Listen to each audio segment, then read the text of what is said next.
आज का टॉपिक हमारे पास है केमिकल फॉर्मूला लिखना अपने आयोनिक कंपाउंड्स के।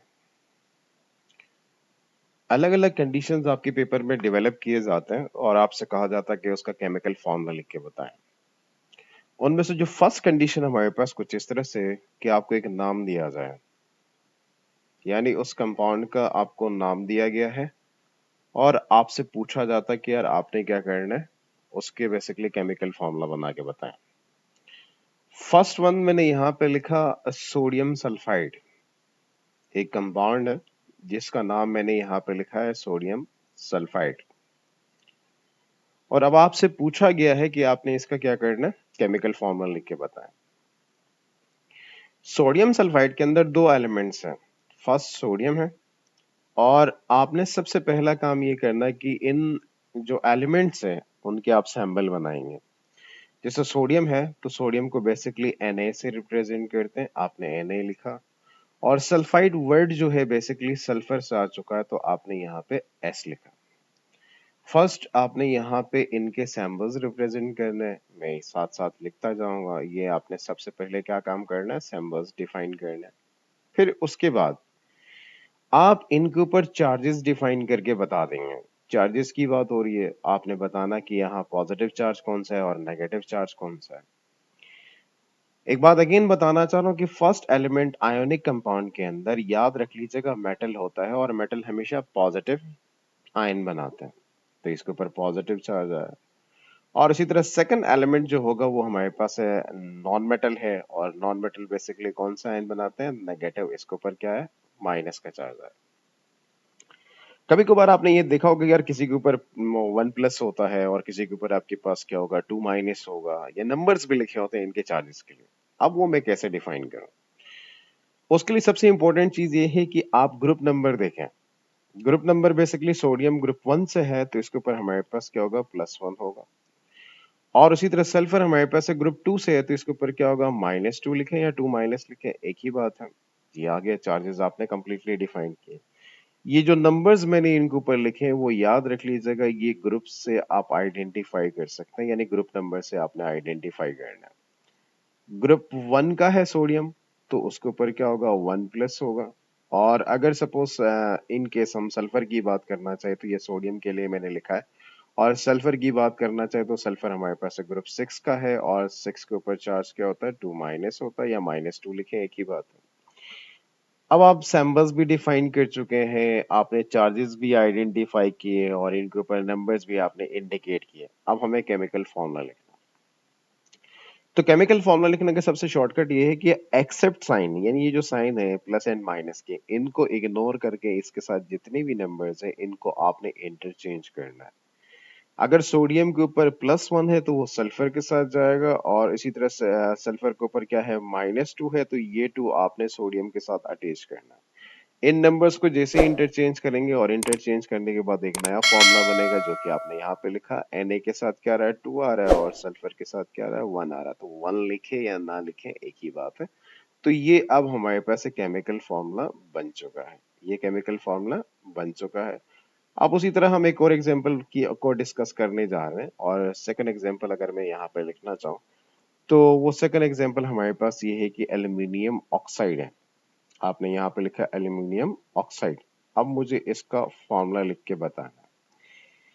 अगेन सबसे फर्स्ट जो हमारे पास एलिमेंट है एल्यूमिनियम है तो आपने Al लिखा, और इसके ऊपर फर्स्ट एलिमेंट हमेशा पॉजिटिव होगा। और सेकंड ऑक्साइड है, ऑक्साइड जो वर्ड है वो ऑक्सीजन से आ चुका है तो आपने ऑक्सीजन लिखा, और इसके ऊपर क्या है, माइनस आ गया। अब इनके आपने चार्जेस के जो नंबर्स डिफाइन करने, तो एल्युमिनियम ग्रुप 3 से है तो इसके ऊपर +3 होगा, और ऑक्सीजन हमारे पास है ग्रुप 6 है तो इसके ऊपर क्या होगा, -2 हो जाएगा। अब आप इनके नंबर्स को इंटरचेंज करेंगे, यानी ये 2 जो है वो किसके साथ जाएगा, Al के साथ, और इसी तरह ये 3 किसके साथ जाएगा, ऑक्सीजन के साथ। तो अब एक फॉर्मूला बन जाएगा, वो क्या बन जाएगा, ये कुछ इस तरह से हम लिख सकते हैं, Al2O3 आपके पास आ चुका, जो कि केमिकल फॉर्मूला हमारा बन चुका है, किसके लिए, एल्युमिनियम ऑक्साइड के लिए। ये केमिकल फॉर्मूला आपने ड्राइव किया। अब अगर हम आगे जाना चाहें तो कुछ थोड़े से और अगर आप प्रैक्टिस करना चाहें तो आप कर सकते हैं, और इसके साथ एक और चीज मैं आपको बताना चाह रहा हूँ। अक्सर हमारे पास ट्रांजिशन एलिमेंट्स के कंपाउंड्स के नाम भी लिखे जाते हैं और उनकी आइडेंटिफिकेशन क्या है, या इस पॉइंट को आप ये भी लिख सकते हैं कि एक्सेप्शनल कंडीशन या ट्रांजिशन वाले पार्ट्स, ट्रांजिशन के जितने भी ट्रांजिशन मेटल के जितने भी कंपाउंड्स है उनका नाम एक डिफरेंट टाइप से रिप्रेजेंट किया जाता है। कैसे? अब अगर मैं यहाँ पे लिखना चाहूँ तो बेसिकली हमारे पास है, सबसे फर्स्ट नाम मैंने लिखा कॉपर, ब्रैकेट के अंदर रोमन में 1, और एंड में मैंने क्या लिखा, ऑक्साइड लिखा। और मुझे पता है कि ट्रांजिशन मेटल्स जितने भी है उनका जो चार्ज है वो वेरिएबल है, +1 से स्टार्ट होता है, कहां तक जाता है, +7 तक जाता है। तो वो हमें कैसे पता चलेगा? क्या हमें वो याद करने की जरूरत है? नहीं, अगर आपको नाम दिया है तो आपको याद करने की जरूरत नहीं है।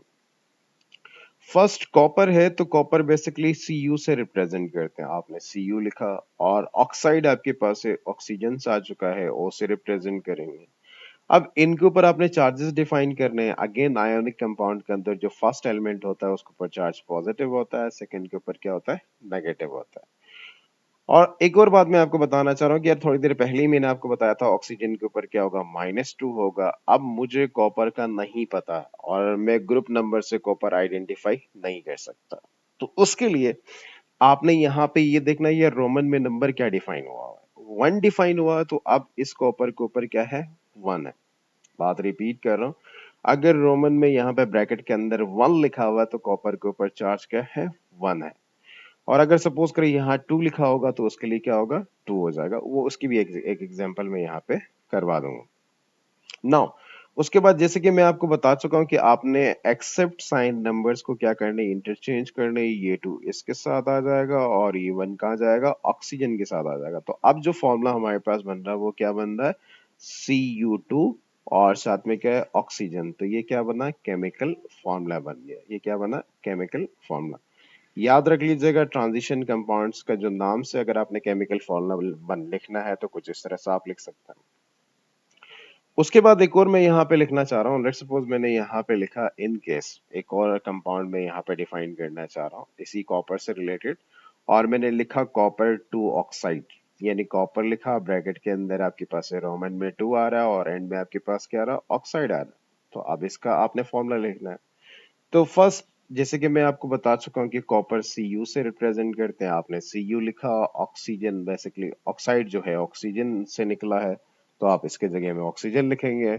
आयोनिक कंपाउंड के अंदर जो फर्स्ट आयन होता है वो हमेशा पॉजिटिव होता है और सेकंड आपके पास क्या होगा, नेगेटिव होगा। अब यहाँ पे रोमन में 2 लिखा है तो अब इस कॉपर के ऊपर क्या होगा, +2 होगा और इस ऑक्सीजन के ऊपर क्या होगा, -2 होगा। अभी एक स्पेशल कंडीशन हमारे पास है। अब हम यार देखें, कॉपर के ऊपर +2 है और ऑक्सीजन के ऊपर क्या है, -2 है। अगर ये दोनों नंबर सेम हो तो इनको यहीं पे कैंसिल करके आप डायरेक्ट Cu लिख सकते हैं, CuO। पर एक और चीज मैं आपको बताना चाह रहा हूँ, एक रूल तो हम समझा चुके हैं, वही रूल अप्लाई करते हैं। ये 2 कहाँ जाएगा, इसके साथ आ जाएगा, और ये 2 कहाँ जाएगा, इसके साथ मूव ऑन करेगा। तो अब एक फॉर्मूला हमारे पास आ रहा है, दैट इज Cu2O, और आपके पास क्या है, 2 आ रहा है। अगर इन दोनों के एटम सिमिलर है तो इनको हम सिंपलीफाई कर सकते हैं। सिंपलीफाई करने के बाद यहाँ पे अब 1 आ रहा है, तो अब इसका जो केमिकल फॉर्मूला बनेगा वो क्या बनेगा, CuO। तो ये हमारे पास एक केमिकल फॉर्मूला है जो एंड में मैंने अभी लिखा है। बात रिपीट कर रहा हूँ कि ट्रांजिशन के कंपाउंड्स के साथ जो ब्रैकेट के अंदर रोमन नंबर जो लिखा जाता है वो बेसिकली उनका चार्ज डिफाइन करता है। +1 है या +2 है या आपके पास क्या है, +3 है, पॉसिबली आपके पास है +3 तक आप जा सकते हैं। अब यहाँ पे मैंने सिंपल जो कंपाउंड्स थे उनकी नेमिंग कैसे करते हैं वो मैंने आपको बता दिया। अब हम मूव ऑन करते हैं नेक्स्ट टॉपिक की तरफ, जो अब हम बात करने जा रहे हैं कंपाउंड आयंस की। तो यार कंपाउंड आयंस जो है आपके सिलेबस के अंदर कुछ स्पेसिफाइड है, उनमें अगर मैं फर्स्ट यहाँ पे लिखना चाहूँ तो दैट इज अमोनियम। और एक बात याद रख लीजिएगा, इनके नेमिंग आपको पहले से ही याद होना चाहिए। अमोनियम बेसिकली हमारे पास क्या होता है, NH4 प्लस होता है। इससे पहले जितने भी आयन्स हमने बनाए थे उनमें सिर्फ एक एक सिंगल सिंगल एटम था, पर इस देखें इस आयन के अंदर हमारे पास एक नाइट्रोजन का एटम है और 4 आपके पास है हाइड्रोजन की एटम्स है। अगर एक से ज्यादा एटम बॉन्डेड हो और वो आयन के फॉर्म में हो तो उस आयन को हम क्या कहते हैं, कंपाउंड आयन कहा जाता है। तो फर्स्ट आपने यहाँ पे अमोनियम लिखा और सेकंड आप यहाँ पे लिखना चाह रहे हैं सल्फेट। अगर मैं सल्फेट की बात करूं तो सल्फेट बेसिकली हमारे पास क्या होता है, SO4 होता है और जिसके ऊपर चार्ज क्या होगा, 2- होगा। उसी तरह अगर हम बात करना चाहे कार्बोनेट, तो कार्बोनेट बेसिकली हमारे पास क्या होता है, आप यहाँ पे लिख सकते हैं कार्बोनेट बेसिकली CO3 क्या होगा, 2-। उसके बाद नेक्स्ट हमारे पास अगर मैं कंपाउंड आयन लिखना चाहूँ तो वो कुछ इस तरह से वो आ रहा है हाइड्रोजन कार्बोनेट, और इसको आप बाई कार्बोनेट भी कह सकते हैं, ये कहलाया जाता है हाइड्रोजन कार्बोनेट। अब हाइड्रोजन कार्बोनेट जो हमारे पास है इसका जो फॉर्मूला होगा कुछ इस तरह से होगा कि HCO3 माइनस या -1 लिखें। एंड नेक्स्ट हमारे पास आ रहा है नाइट्रेट, और नाइट्रेट के ऊपर हमारे पास है कुछ इस तरह से, आप इसका फॉर्मूला लिखना चाहे तो कुछ इस तरह से आप लिख सकते हैं, ये आएगा NO3 और इसके ऊपर क्या होगा, माइनस। ये जितने भी मैंने आयंस लिखे हैं ये सब के सब हमारे पास है कंपाउंड आयंस है। अब अगर आपने कोई एक फॉर्मूला लिखना है तो कैसे लिख सकते हैं, पहले मैं नाम डिफाइन करूंगा और उसका मैं बाद में फॉर्मूला लिख के आपको बता दूंगा। सबसे फर्स्ट पार्ट, अगर मैं यहाँ पे एक आयोनिक कंपाउंड का नाम लिखना चाहूँ तो मैंने यहाँ पे लिखा इनके, सपोज करें मैंने लिखा सोडियम सल्फेट। क्या लिखा है, सोडियम सल्फेट। और अब इस कंपाउंड के आपने फॉर्मूला लिखना है, केमिकल फॉर्मूला। सोडियम सल्फेट के अंदर जो फर्स्ट एलिमेंट सोडियम है ये बेसिकली Na से रिप्रेजेंट करते हैं, आपने Na लिखा। और जैसे कि मैं आपको थोड़ी देर पहले ही बता चुका हूँ कि आयोनिक कंपाउंड के अंदर जो पहला एलिमेंट होता है इसके ऊपर हमेशा पॉजिटिव चार्ज होता है। और सल्फेट जो है हमारा कंपाउंड आयन है और ये स्पेसिफाइड है, और इसके ऊपर क्या होगा, SO4 2- है। सोडियम के ऊपर खाली प्लस नहीं, +1 है, तो रूल हम वही सेम अप्लाई करेंगे, और ये 2 आपके पास है कहाँ आएगा, Na के साथ आ जाएगा, और यहाँ जो Na के ऊपर +1 है वो किसके साथ जाएगा, SO4 के साथ जाएगा। तो अब जो फॉर्मूला हमारे पास बनेगा वो क्या बनेगा, Na के साथ क्या आएगा, 2 आएगा, और साथ में आपने क्या लिखना है, SO4। तो ये हमारे पास सोडियम सल्फेट का फॉर्मूला बन चुका। अब हम एक और यहाँ पे नाम डिफाइन करना चाह रहे हैं, जैसे कि मैंने यहाँ पे लिखा है सेकंड जो कंपाउंड का नाम मैं यहाँ पे लिखना चाह रहा हूँ, that is in case suppose करें मैंने लिखा कैल्शियम नाइट्रेट। Calcium nitrate. अब इसमें जो फर्स्ट एलिमेंट आपके पास है कैल्शियम है, और कैल्शियम बेसिकली Ca से रिप्रेजेंट करते हैं, और फर्स्ट एलिमेंट है तो इसके ऊपर पॉजिटिव चार्ज होगा, और ये +2 है, ग्रुप 2 का एलिमेंट है। और इसी तरह अगर हम नाइट्रेट की बात करना चाहे तो नाइट्रेट बेसिकली हमारे पास कंपाउंड आयन है, और इसके ऊपर क्या होगा, -1 आ जाएगा।